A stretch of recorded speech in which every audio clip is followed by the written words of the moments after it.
என்னது கேரட்டு பொரியலா? நான் கேரட் பொரியல் செய்கிறதுக்கு 2 கேரட் எடுத்திருக்கேன். பாசிப்பருப்பு தண்ணியில் ஊற வச்சுருக்கேன். தேங்காய், கறிவேப்பிலை, பச்சை மிளகாய் 3 எடுத்திருக்கேன்.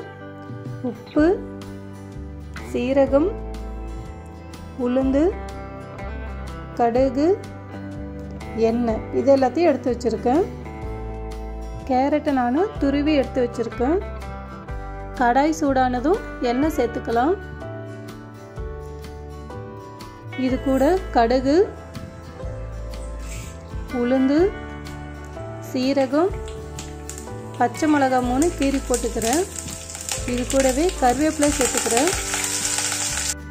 இதெல்லாம் பொரிஞ்சதுக்கு அப்புறமா நம்ம துருவி வச்சிருக்க கேரட்டை சேர்த்துக்கலாம்.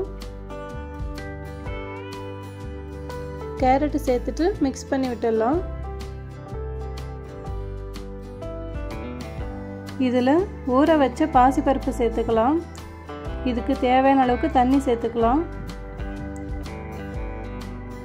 இது கூடவே தேவையான அளவுக்கு உப்பு சேர்த்துட்டு கலந்து விட்டுடலாம். கலந்து விட்டதுக்கு அப்புறமா நம்ம ஒரு மூடியை போட்டு மூடி வச்சிடலாம். ஒரு 10 நிமிஷத்துக்கு அப்புறம் ஓப்பன் பண்ணிவிட்டு அதை கலந்து விட்டுடலாம். இந்த மாதிரி இடைக்கிட நம்ம திறந்துட்டு கலந்து விட்டோம் அப்படின்னா சீக்கிரமாக நல்லா வெந்து வந்துடும். கடைசியில் நம்ம துருவி வச்சுருக்க தேங்காய் துருவல் சேர்த்துட்டு கலந்து விட்டுடலாம். கேரட் பொரியல் ரெடி. இது சாம்பார் சாதத்துக்கு தொட்டு சாப்பிட நல்லாயிருக்கும். நம்ம சாப்பிட்டா மட்டும் போதுமா, இதோட நன்மைகள் என்னென்னு தெரிஞ்சுக்கணும்ல.